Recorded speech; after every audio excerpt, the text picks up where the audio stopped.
は。私の名前は Jennifer Cullen です。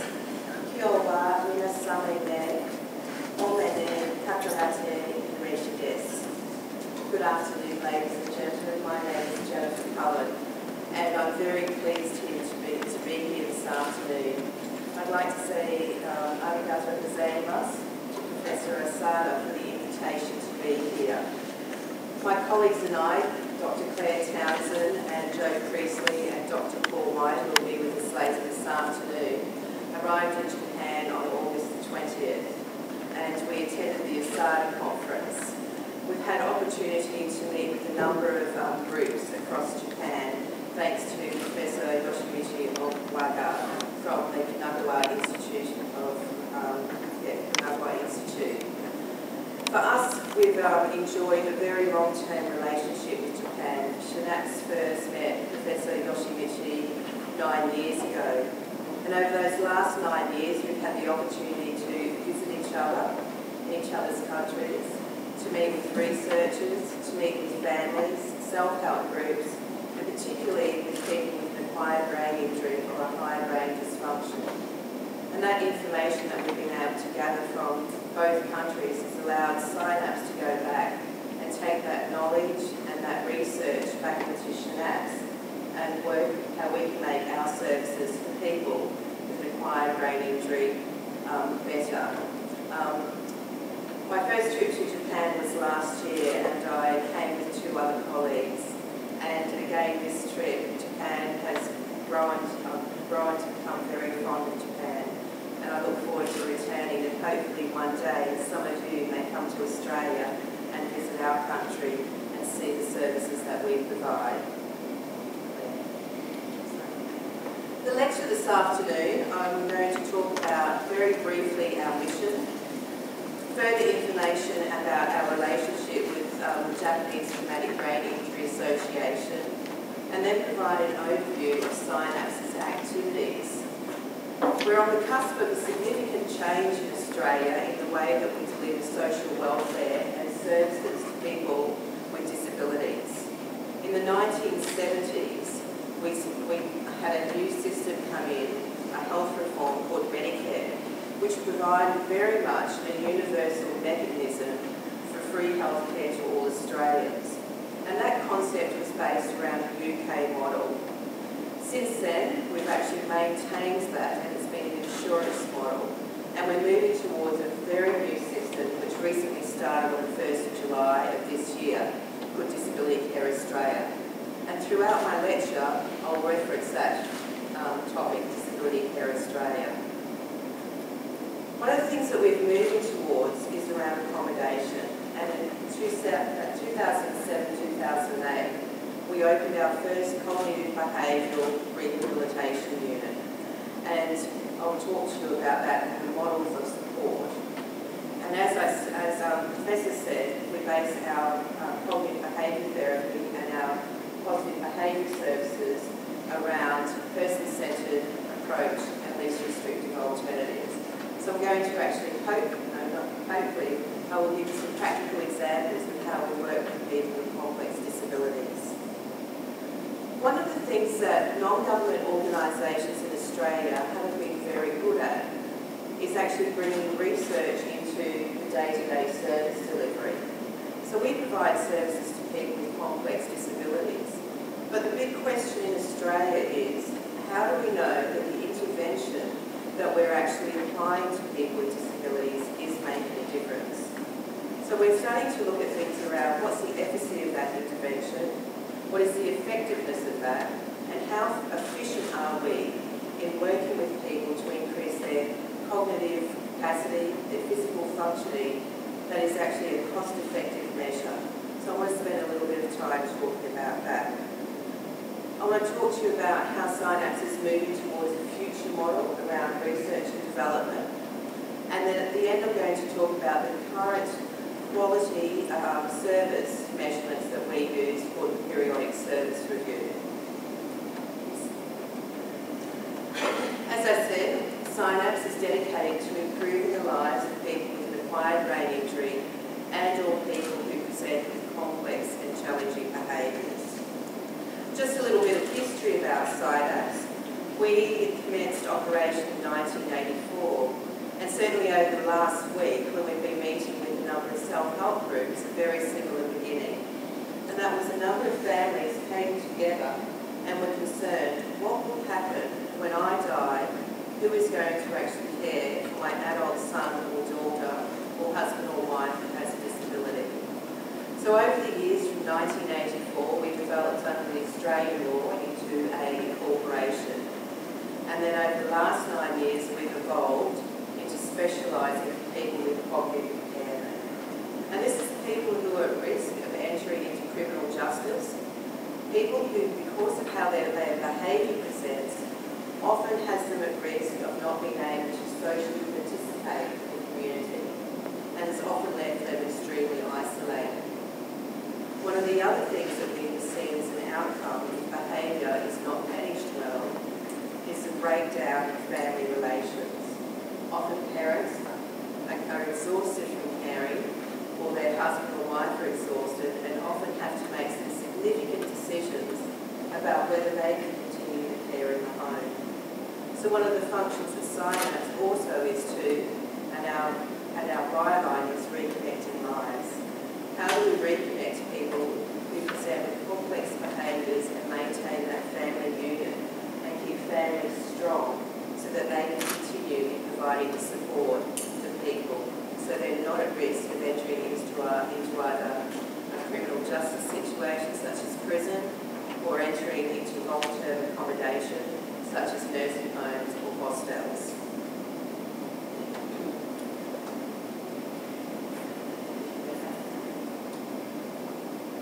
You can see that Japan fits into Queensland 5 times.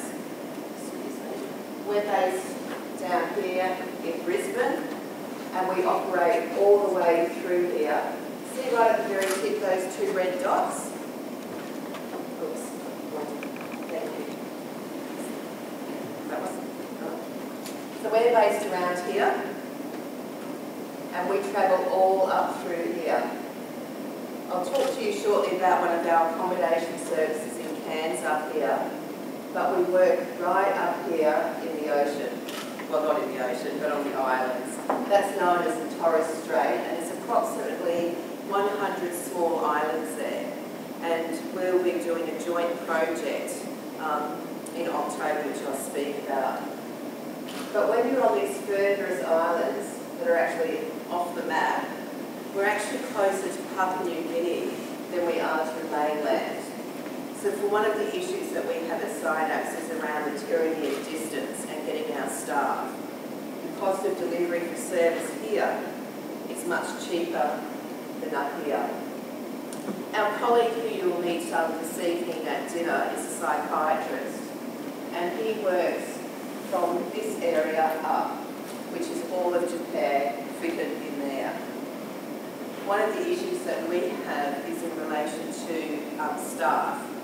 At the moment, we only have one occupational area, one occupational therapist who does all the service, basically the whole of Japan. So one of the things that we're looking at is how do we increase workforce participation, particularly around allied health, psychiatry and lifestyle support workers, which are our frontline services.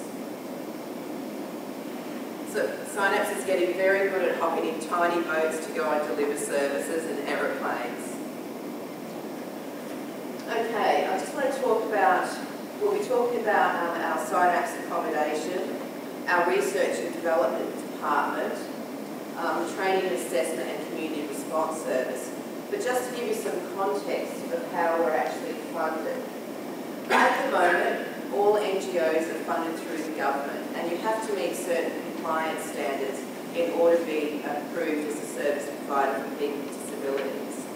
For SYNAPSE, the majority of our funding comes from the national government and Commonwealth of Australia, and for our SYNAPSE accommodation service, we're funded through the state of Queensland. But that's about to change, and I'll talk about that a little bit later when I speak further to the accommodation. In relation to our research and development department, Dr. Claire has been with us now for 3 months. And we've probably spent the last 18 months to 2 years in actually preparing to bring on a research and development. Dr. Claire has a background in social work and is an adjunct professor with James Cook University, which is in Cairns in far north Queensland. Dr. Claire has 2 major functions that she'll be bringing to SYNAPSE. At the moment, we assess the effectiveness of the services that we provide for people with disability. But one thing that we need to move towards is around quality of life.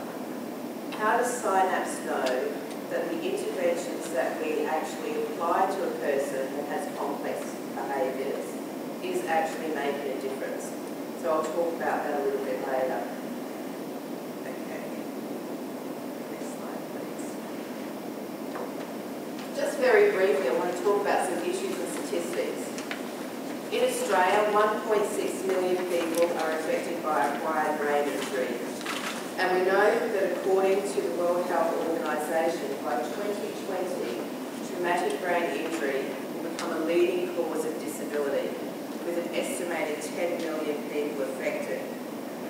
Now we know that's going to be more because that only takes under the classification of traumatic brain injury. It doesn't take into account mild forms of brain injury. We know that 1 in 12 Japanese people have a neurological disorder, and we're starting to use the term neurological disorder because that's what the World Health Organisation is moving towards. When I was talking to Professor Yoshimichi, he was saying that the Japanese Brain Injury Association, their latest survey shows that acquired brain injury doesn't fit in with the current disability certificates that are administered in Japan. And we have something very similar in Australia. In order, what we often see is that if a person has sustained an acquired brain injury, but there's not a high level of physical dysfunction, then often that person isn't labelled or isn't given a diagnosis of acquired brain injury. Many of you will be aware Australia has a relatively high population of Indigenous people, Aboriginal and Torres Strait Islander people.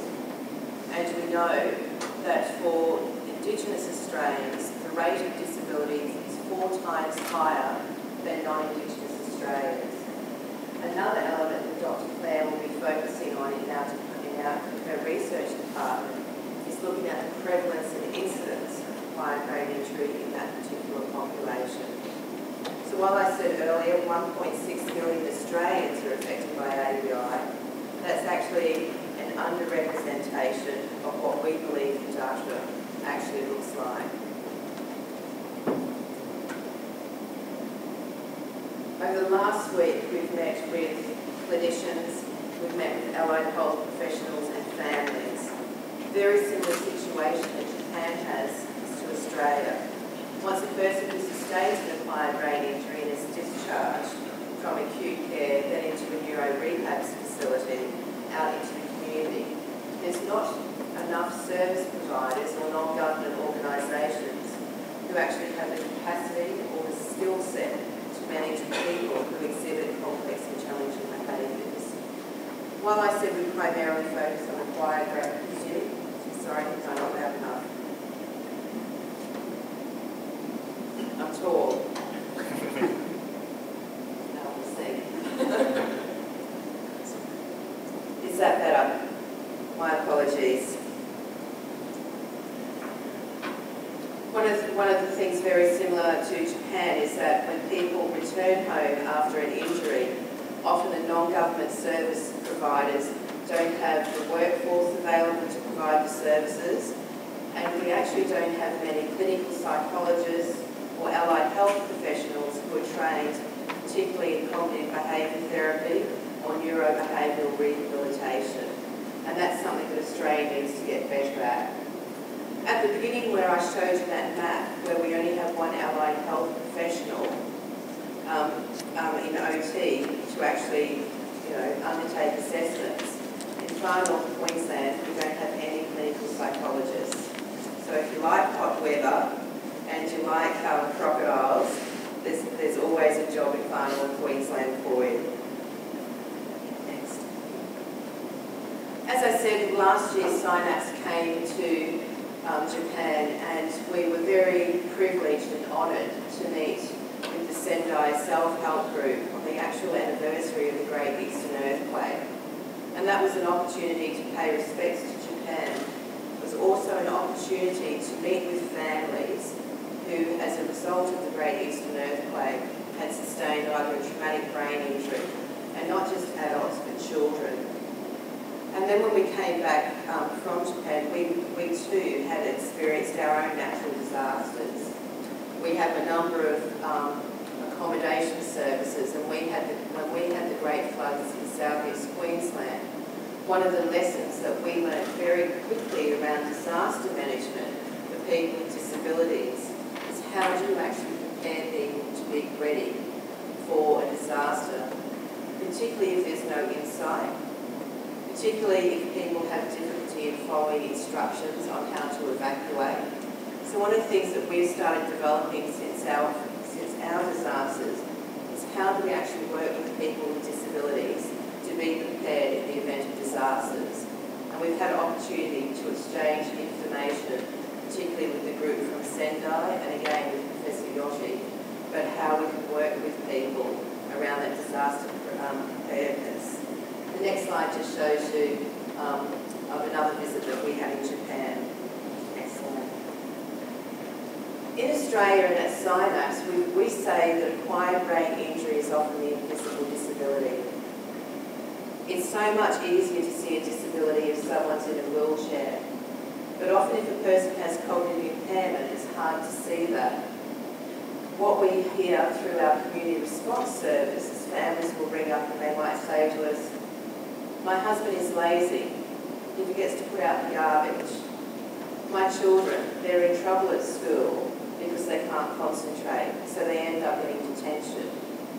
And so what we're trying to do across Australia is start a national conversation about what is acquired brain injury, how does that impact on people, what does it mean for the families. And so we've started a campaign called Bang on a Beanie, and that's about raising awareness. The week before we arrived in Japan was the Australian Brain Injury Awareness campaign, Brain Injury Awareness Week. And through TV and media and with our other states and territories who support people with brain injury and complex disabilities, we did a whole nationwide discussion about brain injury. We need to get that conversation happening. Next slide. Sorry? Oh, sorry, and the beanie is the hat. It's a very Australian big bang on a beanie. Next slide. I want to spend most of my time talking about our accommodation service, and my colleague, Mrs. Jo Priestley, is the manager of our accommodation service. If I can start back, we had a history in the 1990s around deinstitutionalisation, and we had significant large group homes where people with disability were congregated to live together. But then the community started thinking, why are we hiding these people away? Shouldn't they be part of Australian society? And then there was another side that came in and said, the cost of keeping people living together in homes of about 100 to 300 people doesn't work. Because what was happening is people started to mimic behaviour and started to increase and escalate in that behaviour. But underlying all of that, about the change of moving people out of large institutions into a community-based environment, was also about quality of life. And it came about also people were saying, if I have the right to choose where I live, and the same applies to people with disabilities. So they were three elements that then started leading the Australian government to actually transfer people out of institutions. And then we had another wave in 2005 where the Australian government said, we need to look at aged care facilities and nursing homes. And what we discovered is that we had just under 7,000 people under the age of 50 years with disabilities who were living in aged care facilities. SYNAPSE was contracted by the National Government of Australia to undertake assessments in all aged care facilities and nursing homes throughout Queensland. And it was quite interesting. Once we started that, we found two major themes. One, the number of people who were institutionalised in aged care facilities had an acquired brain injury, traumatic brain injury.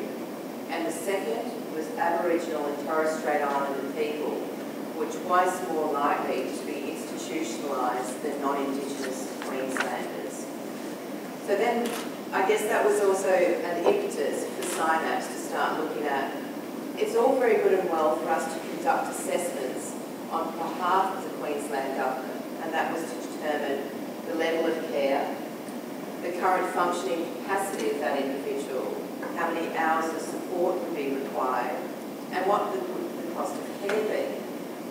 It sounded very good in theory, and then we realised we actually had no homes for people to go to. So that was one reason that SYNAPSE then decided that we would also not just develop a cognitive behavioural model for people with disabilities, but also look at the current environment and the housing options that would be needed to house people moving out. So in 2007-2008, we, in conjunction with the Queensland Government, applied for some money to build our Launching Transitional Facility. And this is based in North Brisbane. So from our main office, it's about 45 minutes drive north. This is not a home as such. This is a cognitive behavioural centre that actually focuses on addressing particular behavioural or problematic behaviours for people. Oh, sorry, did I do that? Sorry, it's that. You can see the roof line here. At the back there's four independent units inside with a common ground. So there's the lounge room, the kitchen, and each individual has their own space. If family and friends want to visit, they can access by the side gates to come in. That is staffed 24 hours a day, 7 days a week. And again, it's people who have got quite complex behaviours, who have been either the family at a particularly important time are unable to care for them, or as I said earlier, at risk of entering into a more severe type of institutional arrangement, such as either a prison or a specific government facility, specialist response services. I always get the acronym correct. I'm going to talk about the model of the intervention that we provide very shortly. I just want to give you a bit of framework around the actual accommodation that we have. At the front here, we've got 2 units. The aim of this particular behavioural program is that when you move in, your goal is to move out. Your goal is to reduce the problematic behaviours and end up in one of these units receiving reduced support.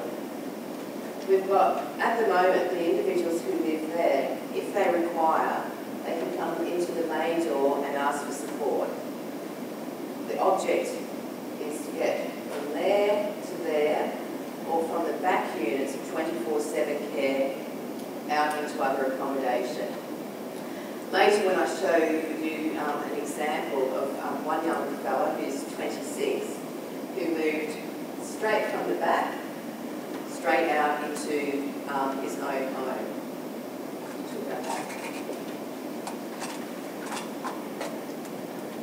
SYNAPSE has 3 other houses. This is our Mannequin Street property. SYNAPSE owns the houses, and we also have a number of houses where people live that are funded through the Queensland Government's Department of Housing.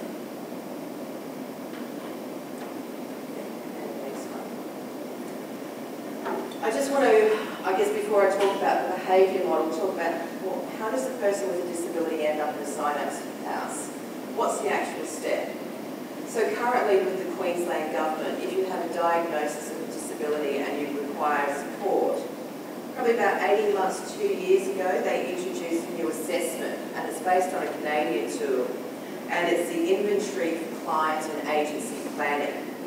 And it's used to assess the level of care that a person requires, as well as assisting in determining what the cost of care would actually be.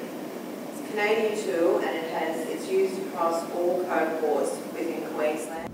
So it's administered on both children and also administered on both adults with disabilities. In terms of children with disability, its primary purpose is around developmental disabilities, in which it's actually administered and applied. In our houses, so say for example, a person is assessed through the ICAP and it's determined that they require accommodation support. We now have what's called a capacity notification system, where all services like SYNAPSE can provide both housing and the model of support, advise the government on if we have any places available for people. Queensland government has got a bit cheeky sometimes, and they determine that if you have a spare bed, then any person with a disability can actually move in. That actually goes against the way SYNAPSE conducts our business. So what Joe does is if a referral is made regarding a person who requires disability, Joe and or her team will actually go out and conduct our own assessments with the individual and their family. And it's also again about, if we look at quality of life, and one of the domains being around rights, it's about having the right to choose where you live. I choose where I live, and you choose where you live. So we give that opportunity to people with disabilities to determine where they want to live as well. So in terms of our assessment process, Todd and Kelly are Australian researchers and have done significant amount of research around people with acquired brain injury who present with quite significant cognitive impairment. And they've developed a tool called the Overt Behaviour Scale. The Overt Behaviour Scale is administered by Jo and her team. That looks at 9 domains of problematic behaviour, and it looks at incidences at a point in time. And I'll talk about some examples of how we use that. We also, through Gary Lavinia from the United States, we apply a modified version of the Institute of Applied Behavioural Analysis, Behaviour Assessment. We conduct activities of daily living and look at what the person's physical functioning is and capacity, and then we maintain a snapshot week, which is actually administered and undertaken every quarter. From there, with all that data regarding the care needs of the person, we develop what's called a behaviour pathway summary. And that allows us then to develop an individualised, person-centred approach to that person's disability. Because as we all know, different parts of the brain that are affected and different types of cognitive impairment require individualised and specialised approaches. Go to the next one. The last couple of slides are showing a few examples of people who we support at SYNAPSE. At the moment, we've got the houses, we've got 18 people, Joe, that we're currently providing support to. Those houses are staffed 24/7. So as I said, Jo and her team undertake a number of assessments. But the issue is, what do we do with that information that we've obtained in relation to that person's cognitive impairment? And how do we actually develop a positive behaviour support plan? How do we actually identify what the antecedents or the triggers? How do we then determine what that means in understanding the behaviour and the outcome of that behaviour and consequences? That, as you know, will be different for everyone. So it's very important at SYNAPSE that what we actually do is then develop client-specific training. So a particular behaviour that I may do, and if Claire does the same behaviour, there'll be different meanings. So for us, it's very important with our support staff that they understand that a behaviour is a representation of an unmet need. So today, at the end of the lecture, I might be able to tell you that I'm tired, that I've got a sore throat from talking. But if I have a particular cognitive impairment, I might start screaming, I might start yelling, I might be disruptive. What our staff are learning is, if Jennifer undertakes that behaviour, what does it actually mean? And then through those assessments, create that positive behaviour way of managing. I'll soon actually give some some examples of how we then use that positive behaviour to measure the outcomes of actually seeing a reduction in severity, frequency and intensity of behaviour.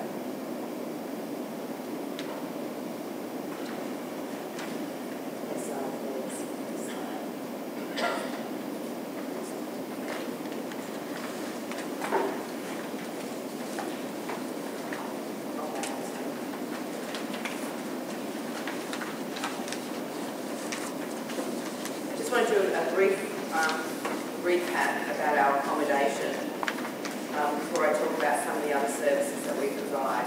As I said, our North facility is a transitional complex. You move in, you move out. And it's about understanding behaviour, doing the positive behaviour plans, and then working with staff and family. For us, it's very important that we're only newly involved in a person who has a disability's life. So if family have the capability and the capacity and are able to, they work with us to help us understand. As I said at the beginning of the lecture, our underlying philosophy is around least restrictive practices. So as much as possible, we try to reduce chemical constraint, seclusion and containment. And in Queensland in 2008, 2006, we had a report that was undertaken known as the Carter Report, which looked at some scandalous activities that happened in Queensland in some of the institutions around behaviour management. So in those particular facilities, cognitive behaviour therapy wasn't used. What instead was applied was management of behaviour through chemical restraint, secluding people and containing them. That then led to a whole legislative change, which means that if a person does require some chemical intervention in order to maintain a certain level of behaviour, then we have to now go through in Queensland a series of measurements to actually have that approved by a clinical psychologist, and we have a specialist team. Dr. Paul, who some of you will meet tonight, is a head psychiatrist, and if you have any questions about that, he would certainly be the person to talk to. In terms of providing support, we also look at home management. We know that cognitive impairment can impact on people's capacity to manage at home. We know that it can impact on the capacity around personal care and around community access. So the underlying theme around any behavioural intervention is how do we increase a person's functional capacity in activities of daily living. And we actually start to measure that. If we see that people aren't actually managing or actually being able to achieve some of those functional aspects of their ADLs, then we go back and actually have a look at, are we actually helping around the cognitive impairment? Is there issues around fatigue where we're trying to get a person to do something later in the afternoon when really we should be working with that person to undertake those tasks in the morning? And again, it's individualised for every person. Next slide, please. A few slides ago I showed you the picture of our meeting around Brain Injury Awareness Week. And one of the other areas that SYNAPSE is is what we do is our community response service. And that's funded through both the National Government of Australia and the State Government of Queensland. Next slide. It's a statewide information and referral line. And that's available to any person who has a disability, their families, friends, allied health professionals and clinicians if they have specific issues in relation to brain injury or complex behaviour. One of the things that we've been looking at is actually developing information and education. But it's also not about just for Australia. One of the things that we've been working with Yoshimichi is around how do we increase the information that we have to be accessible to Japan. We've also commenced some discussions in relation to Canada and also in relation to Ireland. So no matter what country that we seem to visit and the information that we hear and that's been exchanged to us, the issue around cognitive impairment, acquired brain injury, acquired brain dysfunction seems to be the same. So we want to get that national consistent and international consistent message out. We develop a number of publications. In the past, we would go, we need to get one of our publications out. But on our new website, what we can actually see now is we put in with our IT department is some significant analyticals. So what we can do now is we can actually measure what is required by people to understand cognitive impairment and complex disability. So say, for example, each month we receive that analytical data, and I can tell you that for far north Queensland, the significant issue for people with disabilities in that area is around accommodation, understanding cognitive impairment, and the impact on Indigenous Australians. We can actually then go to different parts of Australia and see that the issue for them is around children and children with complex behaviour. We know that in South Australia, for example, the border of South Australia, Western Australia and the Northern Territory, we're starting to see a cluster there of young children who have psychiatric disabilities as a result of head trauma and the request for information about that. So we're able now to get that, I guess, back of house data to be able to determine what resources and what we need to develop to be able to support different areas of Australia and what those needs are. In Australia, like most countries, there's not enough money to support people with disabilities. So this allows us very much to concentrate, instead of saying, I wonder what South Australia needs, I wonder what Queensland needs in terms of educational and promotional information. We're able to determine quite quickly what different communities are asking for us. Our information and referral has probably for the last 3 years. And I'm going to talk to a study of Professor Gregor O'Brien et al. A little bit later. But one of the things that SYNAPSE has got involved in the last 3 years is called Youth Justice Conferencing. Queensland has a very unfortunate history of high detention rates for children with disabilities. So they may commit a petty or a summary offence, and as a result of that cognitive impairment, end up in juvenile detention. One of the measures that the Queensland government has actually come up with is actually talking to the young person who has committed the offence around cognitive impairment, around brain injury, and what it means for that behaviour. And then also it allows us to work with duty solicitors, who are the free solicitors in a court, parents, and also the victim of who that child, if they've hit someone. That's known as a diversionary tactic. So what we're trying to do is limit the number of children who are placed in a juvenile detention centre, because what we see very much from longitudinal studies is that young people who have a disability, who enter into a juvenile justice system very often as an adult, then end up in an adult prison.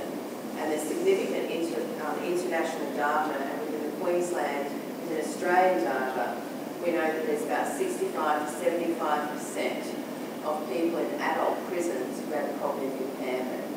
So what we're trying to do is be a bit more preventative and proactive at the first time that a person actually is admitted into the criminal justice system. So our staff go out and actually talk around that.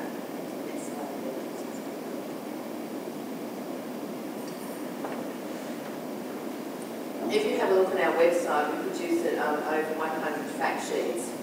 And our Bridge magazine, as I said, and acquired brain injury facts. Next one. SYNAPSE is only quite small. We only have about 89 staff, and we know that we can only provide support services to a small component of the Queensland population. So it's also about the information that we know around what works in terms of behaviour management for people with cognitive impairment. It's also, as I said, training the community. Next slide.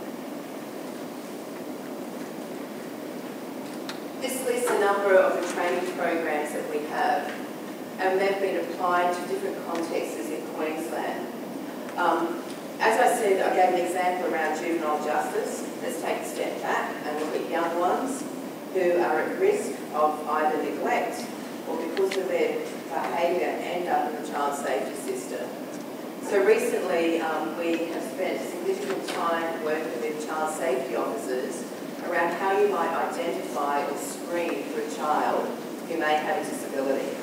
We've also then worked with families and case officers around what some screening tools are to identify what behaviours. I showed you up on the screen early far north Queensland, and we've had an opportunity to work in an Indigenous community that has only 2,500 people, and we know that over 75% of people in that community have either an acquired brain injury or a form of cognitive impairment or developmental delay. So we've been working with the local community, particularly with young children, up to I think the oldest child we've worked, who has been in the child safety facility, is 8. It's also working with them to understand how we can actually get children into the school system and keep them there and get teachers to understand.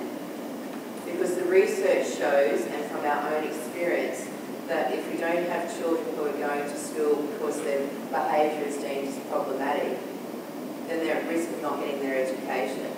If a child's at risk of not getting an education, then we know long term the risk to self-esteem and their inability to be economically productive reduces because they're unable to obtain a job.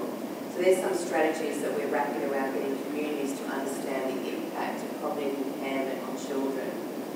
And in that community I was talking about, the Indigenous, we've been very fortunate to see children actually being able to stay at school and manage, and the teachers developing an understanding how to manage that behaviour in the classroom, rather than saying that kid's naughty. How do we actually define what is naughty, and if that behaviour is caused by cognitive impairment? I spoke before about Professor Greg O'Brien, and while this is not an Australian study, it adds support to some of the practical examples that I've just given you in relation to children. We're starting through Claire's department an advisory committee around our research, and Professor O'Brien and Dr. Paul White will be joining our advisory committee to help us look at which areas of research that SYNAPSE will be concentrating on. For us, we have very limited research in relation to the long-term effects of head injury on children and psychiatry. There's more anecdotal evidence when we actually talk to families and teachers and the police and custodial systems. But I just want to briefly talk about this international study, because what we'll be doing at SYNAPSE is actually measuring, or actually looking at points in time for adults when their head trauma started.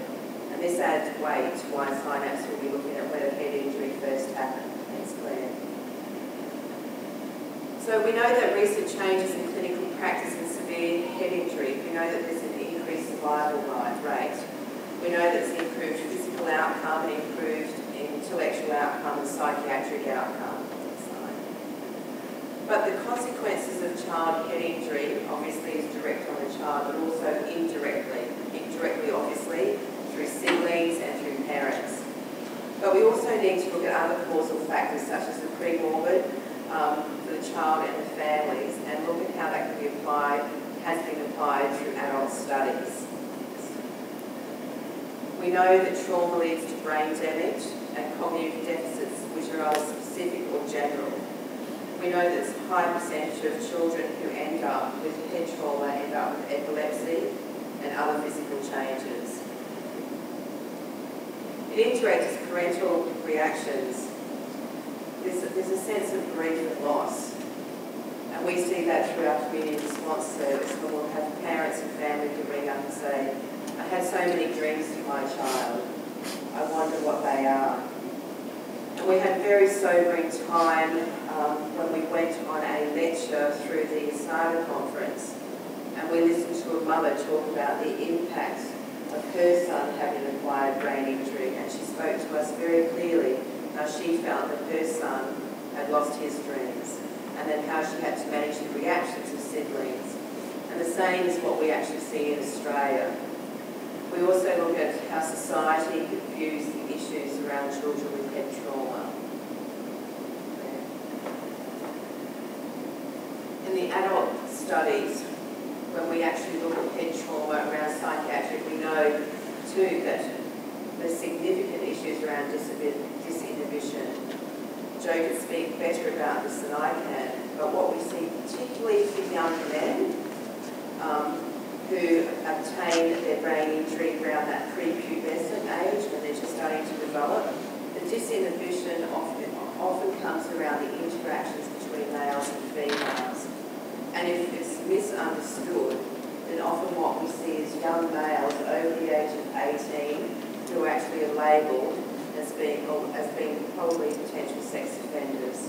Because where they're at that point in time when their brain has been damaged, often we see that in terms of interpersonal relationships, that a young man aged between 18 or over up to 25 has the social capacity and the skill capacity to engage with girls under the age of 16, because that's the point in time at which their injury occurred.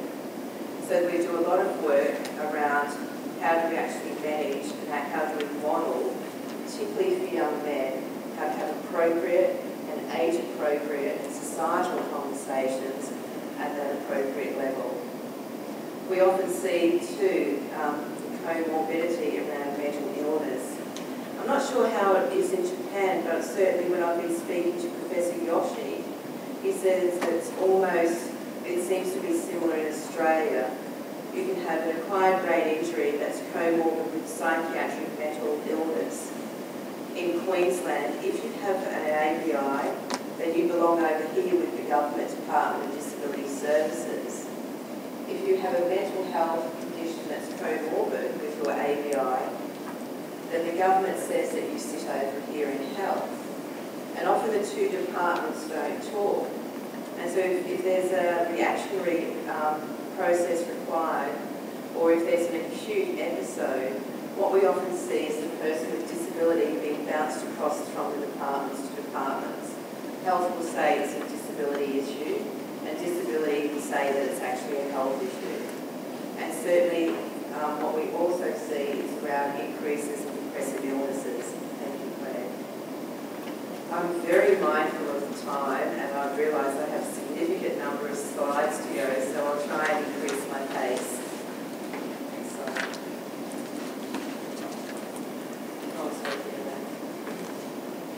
So, Professor O'Brien came up with a number of conclusions. We know that they undertook a study in Newcastle where N equaled 89, and it was undertaken in an intensive care unit in Newcastle. And we've got similar places in Queensland. And if we go to the next slide, what he found in his research, that the follow-up around psychiatric conditions was 26 females and 63 boys. In terms of psychiatric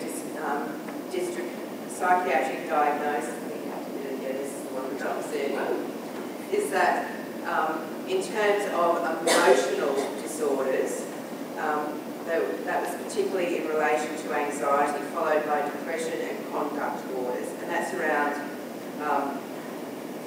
some of the ADH behaviours.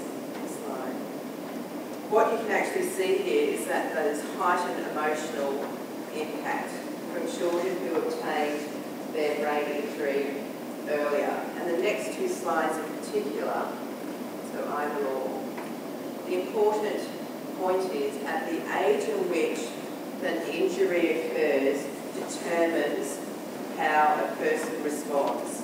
So the greater the age, the higher the emotional response and the less the conduct. Now that's very important because often when a person comes to SYNAPSE and is required to have accommodation support, it's imperative that we undertake that social history to find out at what age did the trauma first occur. So in adolescence, the higher the age, the greater the depression and anxiety, and then the less around the conduct behaviour. That's just another representation of that. interesting because from that study they found that 66% suffered from a psychiatric disorder, and in terms of ratio it was a male, female 3-to-1. When I was actually talking to Dr. Paul about this, in Australia it's a little bit different. The ratio for male to female is much higher, and it appears that our young males in Australia are much more are much more engaged in risk behaviour. Heightened emotionality often leads to depression, and certainly if we sit down or if you have a talk to Joe, when we talk about the people who we currently provide support to, you'll hear a similar theme that within people who have an acquired brain injury, in terms of their comorbid psychiatric condition, is often depression. I'm going to switch over to a completely different topic. What I've done there is actually told you about our accommodation and services that we provide, and I've told you how we use the overt behaviour scale of Todd and Kelly, how we do different assessment tools. But the big question is, how does SYNAPSE know that we are actually making a difference in a person's life? How do we know that we are reconnecting lives and joining families together? It's one thing to say that we believe we do, but where is the evidence to suggest? So if I just look back a little bit through history, when we started looking at measuring about the differences that we're making, we needed to actually ask ourselves a number of questions around how we're going to move into the future. I think in Australia we use the term quality of life a lot. I've increased Dr. Clare's quality of life. But how do we actually know that that's occurred? In the past we've just focused on behavioural interventions. Now I made reference about the restrictive practices. So what people would actually say is, in terms of Emerson around severity, intensity and frequency of behaviour, I've reduced a person with disabilities behaviour. I've increased their quality of life. But the question is, even if you reduce that behaviour, how do you know that you actually have addressed the 8 domains of quality of life? And in discussions with Dr. Clare and the research that she has looked at, very clearly indicates that no matter where you live in the world, whether you live in Japan or Australia, those 8 domains are the same. So that's looking at things around our physical well-being, our emotional well-being, our rights, and around material well-being and personal development. So that led SYNAPSE to actually say to ourselves, at this point in time we've been subjectively measuring the difference that we're making, so we need to become much more empirical. We need to actually look at a number of quality of life tools and see what's available. At this stage there's not really the tools available to undertake quality of life for people with acquired brain injury. But Dr. Clare has been looking at the Sans Martin by Fiducio and has started engaging with him around how we can actually apply that particular tool to determine the effectiveness of our interventions. So why are we going to measure outcomes? At the moment in Australia we measure outputs. So if you receive service from SYNAPSE, we measure on the number of hours. So SYNAPSE is successful because we've delivered 2,000 hours of service a year. What we're saying is that we need to move from an output-based measure that is based on dollar and hours of support to looking at what are we actually doing to improve functioning and limiting severity, intensity and frequency of behaviour. If we're measuring outcomes, it also allows us to facilitate the change in behaviour. So at what point when we actually apply an intervention do we see a change in the behaviour? That's what we need to be able to determine. Because if there isn't a change in the behaviour, then that particular intervention that we are applying to that individual is not the correct one. Or perhaps our staff haven't been trained correctly in how to actually administer that particular intervention. What it also means for the SYNAPSE team, in particular Joe's team, it helps us to inform decisions about positive behaviour. It helps us to evaluate the effectiveness, but also it helps us to uncover any unmet needs that we may have missed in working in relation to that person. Next. If we look at the disability system, so we have individual support, we have SYNAPSE services, and then we have the disability system as a whole. What it means is that SYNAPSE will have a greater level of accountability. It also helps us to guide policy development around how the government actually develops certain instruments and certain policies for people with disability, like the example I gave around the legislation for restrictive practices. It also helps us inform, right across the sector, what are the skills that people who work with disabilities require? What are the types of service training that we need? So say, for example, while we've been in Japan, Joe's been keeping me up to date with our colleagues back in Australia who are looking at undertaking some additional training around restrictive practices. So that's ensure that we have a knowledgeable and well-trained staff who can actually then implement those interventions that we develop.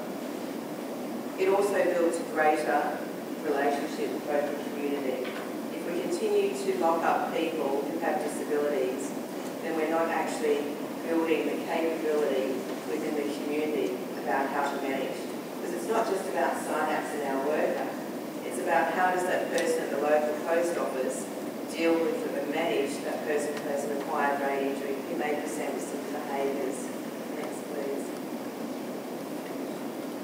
One of the things that we've started a discussion about between Dr. Claire and Joe was what actual evaluation tool are we going to use in the future at SYNAPSE, and what's the purpose of that evaluation?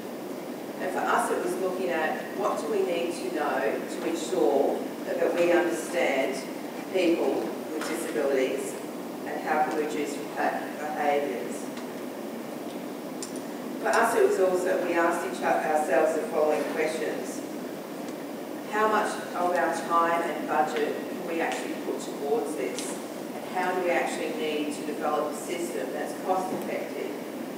But when you're gathering the empirical data, we've got to make sure we have a balance for our staff, that while they're acting as quasi-research assistants on behalf of SYNAPSE, that we're still making sure that we're providing that care.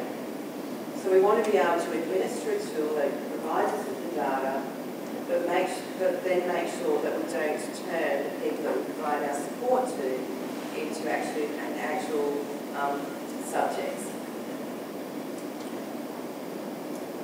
So that's where we want to go in the future. We want to determine, is our behaviour support actually making a difference? What routine outcome measures do we need to apply at SYNAPSE?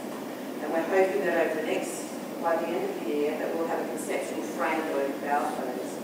But that will allow us to build on what we're currently doing, and that's a periodic service review. The periodic service review is outcome-based evidence.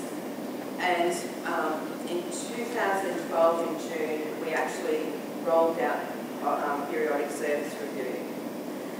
What we were seeing is that in our services in our accommodation houses, again, that we thought that we were doing a good job, but we had no evidence to show. So this tool allows us to actually capture data around the organisational effectiveness. So what we do in one house should actually occur in the other house. It also allows us that each person who works in our accommodation team is measured by an over opportunity and a plus for a standard net.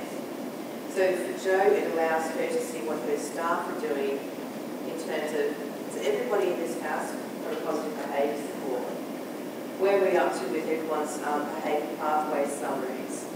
When was the last time we actually administered Todd and Kelly's over behaviour scale, and are we doing that quarterly? So that allows us to see that if we're getting that information, then we'll be able to get that grassroots client data to actually measure the effectiveness. We have a look at the next slide, please.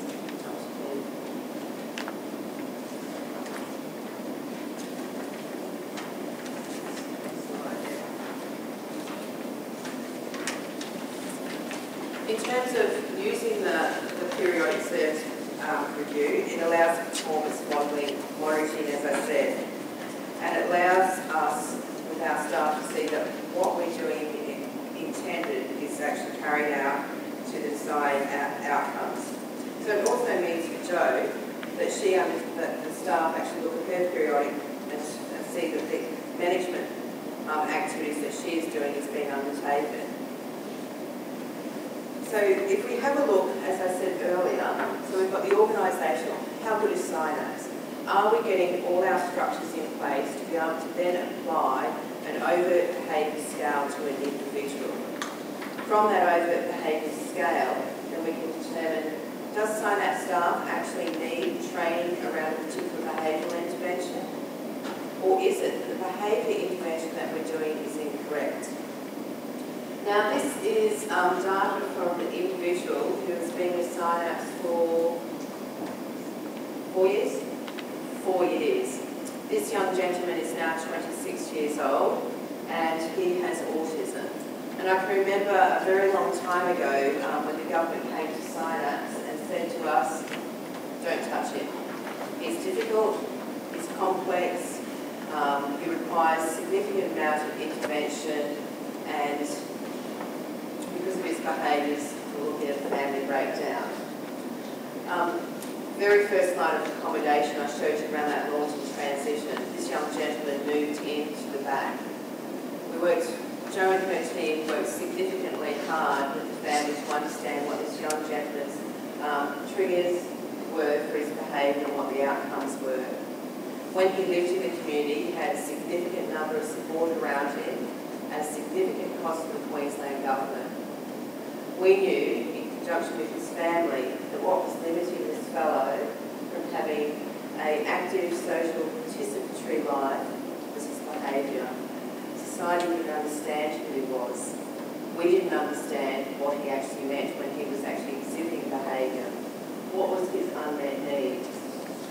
So while Todd and Kelly's scale for the overt behaviour scale is based predominantly, or administered predominantly for people with acquired brain injury, this had great applicability for this young man. As I said earlier, the overt behaviour scale goes against 9 domains of behaviour, and we were able to measure his behaviour, which is incidence at point in time. So what we have is a behaviour incident form, so every time this young gentleman exhibited a particular behaviour, it was documented. What was the trigger to that behaviour? What did the behaviour look like against the 9 domains of Todd and Kelly, such as verbal aggression, aggression against others, harm to self, and harm to objects. That information was then collated and put together so we could actually see how we will actually adopting different strategies to manage his behaviour. In the background to that, what we've built is a information technology base called SharePoint. So we can put that data in there and actually pull that out. But we've linked it also to our HR data. So say, for example, that while this is over a 3-year period, Jo and her team at any time on a week-to-week basis or a month could actually measure and see where he is in terms of those 9 domains. And it might be that you get to a particular week in the month, and because our data system is linked with our HR system, you can actually see which employee was rostered on. So you might see a consistent pattern, and the causal factor for his verbal aggression might be a lifestyle support worker.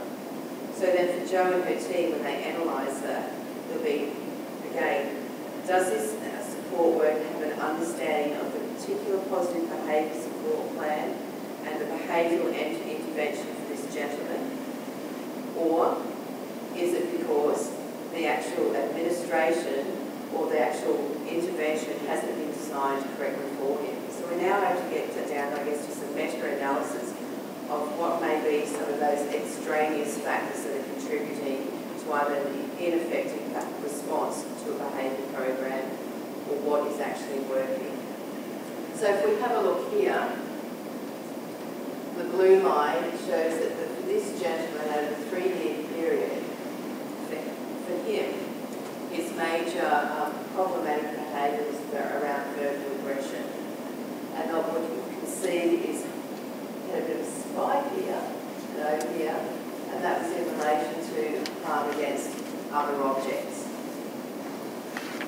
That then allows us, again, to be able to develop this positive behaviour support plan. I earlier said that every quarter that we actually go back and review, but that is a standard. If required, Jo and her team will actually meet more regularly to actually modify and change that program. Go to the next one. Sorry, go back. Go back. Oh, that was right. Sorry. So that's looking at using the novert behaviour scale on the 9 domains for one individual. But what we've been able to do now is actually look across all accommodation houses that SYNAPSE has over a period of time, and we can actually determine what is the most problematic behaviour in each house. That's really important for SYNAPSE, because earlier I said, when we were talking about quality of life and about the training services, you can clearly see here, over a 3-year period, for all the individuals that we have supported, significant issues around verbal aggression. So we're talking about swearing, we're talking about yelling, we're talking about screaming, and then here, particularly again is around reactions and harm to objects, throwing things, not the microphone, and that. Oh, now I'm taking my bottle over, I've lost it.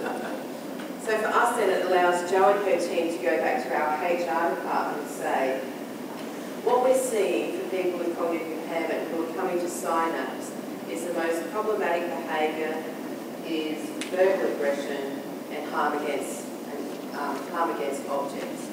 So it means that when we modify our induction program for our staff, we actually teach our staff around strategies for management of verbal aggression. It allows us then also to develop modules and trainings around how to actually manage a person who is throwing objects around. If we, for example, didn't analyse that, then we might develop training again, for example, around harm to self or harm to others. That is going to be an ineffective use of SYNAPSE resources around training. But more importantly, it means that we'll have staff who are inappropriately trained around the problematic behaviours that we're seeing. So it's important for us that we continue to analyse the data on each individual. It's important that we look at it in terms of houses, but across the whole organisation of SYNAPSE, so that the allocation of resources and the appropriate training can be applied. What we then actually do is once we have that knowledge and we have the staff trained up, then the positive behaviour support for that person will be built around verbal aggression or against the other domains that that person has. So when I said earlier about SYNAPSE adopting a philosophy and an ideology around person-centred planning, that's how we use the data. And I think often in non-government organisations, and certainly within a Queensland context, it's been very much a balancing act between how do you do direct service delivery and how do you care without having the evidence. And so there's been this whole shift around making sure that we have that empirical data to understand the context of behaviour. And if you have that empirical data about who that person is and what that behaviour means for them, then you're able to give a quality service, because that service is then matched against those 8 domains for that person. If I'm verbally aggressive, then I'm not going to have emotional well-being. I'm not going to be able to enjoy material well-being, because if I keep swearing, then my capacity to end up in the labour market becomes quite reduced. So for us, it's about establishing how do you balance, I guess, what you call the heart of providing care and support to a person with disability, with the need to have the head knowledge around how does behaviour, how does it impact on a person. So for us at SYNAPSE, it's been bringing those two together and looking at ways in which we can actually address and reduce complex and challenging behaviours in our community. I think it's also too, because if you start speaking about that, and we've seen, we have, for example, one lady who came into care from an institution. She's now in her 50s. She's been with us for 9 years, received support, constantly in and out of the hospital with psychiatric conditions, significant self-harm, We engage in extremely risky behaviours such as lying naked in a main street waiting for the ambulance. She had no friends. Service providers were afraid of her. She was being chemically restrained. She lived her whole life in an institutional facility until she moved into the care of SYNAPSE. By applying these interventions, by understanding the context of what her behaviour means, by understanding what is the trigger that comes before, understanding that demarcation between when she's unwell, when we believe that she is going to escalate, means that over a period of years, her hospital admissions into a psychiatric facility have been greatly reduced. It means that her capacity for having high psychotropic drugs has been reduced because we've understood who she is.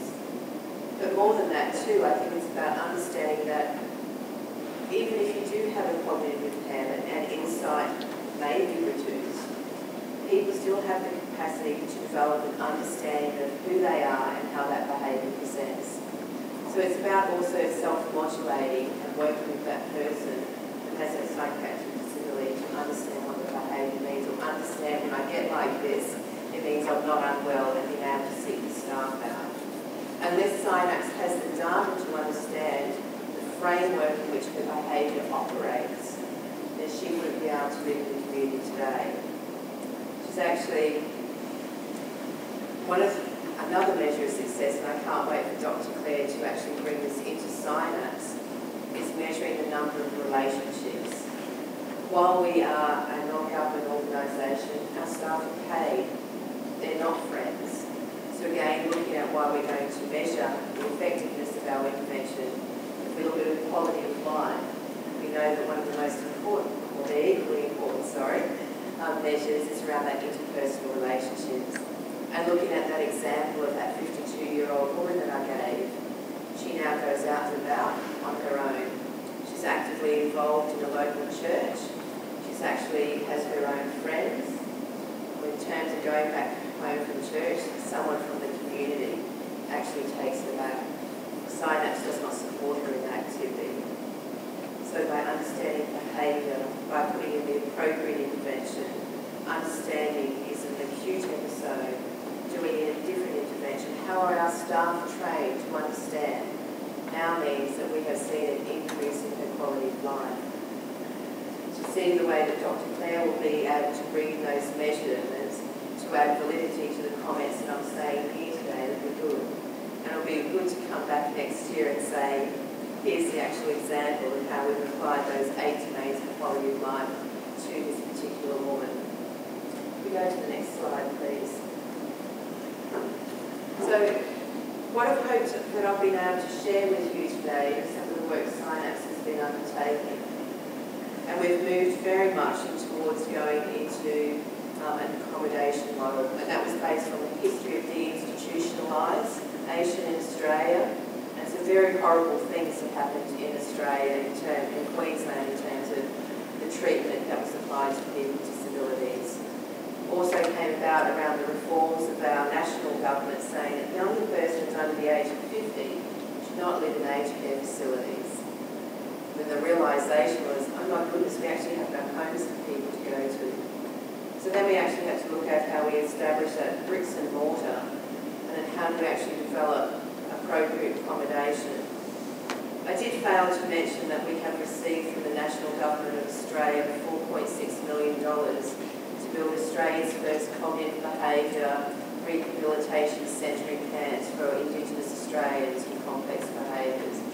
We've got a few glitches with that at the moment, but we're hoping to have that up and running hopefully in the next year or so, depending on government. Some of you may be aware next weekend is the Commonwealth of Australia's federal election, so we're hoping that they will still see the value in letting SYNAPSE build that facility. We've moved very much away from let's provide care to people with disabilities because they need it. We've established a value system at SYNAPSE where we say it's a supportive role, we're here to help you reconnect lives, to actually have a relationship with your family, to have a relationship with society. Because at the end of the day, there's that cliche that we use about it takes the raise a child. We believe that very much at the early onset for a child who obtains a complex disability. What we put in now will be a preventative measure from criminal justice or long-term institutional care. For our adults who require our support, it's important for us to have that historical construct about when that injury occurred, or at what point was there a significant change that led to an increase around problematic behaviour. We're very much moving towards a future in actually establishing the efficacy, the effectiveness and the efficiency of those interventions on people who come into SYNAPSE services. We know there's not enough money. How we're being cost efficient with the money that's been given to us. As I said, we're moving very much into a brand new world in Australia and how disability services will be provided. At the beginning of my lecture, I spoke about Disability Care Australia. At the moment, SYNAPSE is funded, so we have a house, and the money comes to SYNAPSE, and then we will determine, along with the government, who comes into that house. What will happen now is a complete change and complete reversal of how we view people with disabilities in Australia, and we're focusing very much on an ideology of choice and control. So it's starting to roll out in different places across Australia, in New South Wales, Victoria, Tasmania, just not blank, New South Wales, Victoria, Tasmania and the ACT. And that trial began. So if you get a chance, have a look at the website, Disability Care. There's a screening tool there called My Access Checker. What it will actually mean is that right from now until we roll it out nationally in 2018, is that people with disabilities will be funded individually. So instead of the money coming to SYNAPSE, the money will go to people who have a disability. They can choose then if they want SYNAPSE to be their provider, or if they have a mother who's caring for them, then they can pay their mother. So that is a whole new change in the way that things will be working. So at the moment we have houses that are funded, and that will be broken down into individuals. In terms of people who present with cognitive impairment, we have yet to see the Australian tool that is currently being used to determine eligibility. But we do know that one of the underlying themes around disability care is to increase economic participation for people with disability. And I will say this, and we saw it last year, and we've seen it again over the last 2 weeks. Japan is miles ahead in the way that you respond to people with disabilities around economic participation. So I hope that I've been able to give you some information about SYNAPSE. I hope you've been able to see how we've been moving towards understanding the behavioural interventions that we apply and the effectiveness that they have at an individual level, at a community level, and at a societal level. We look forward to continuing to develop our routine outcome measures, because we have seen and we do know that if we apply empirical mechanisms to our interventions, then what we're seeing around those 8 domains is an increase in the quality of life for people who are Queenslanders with disabilities. Ladies and gentlemen, thank you very much for your attention.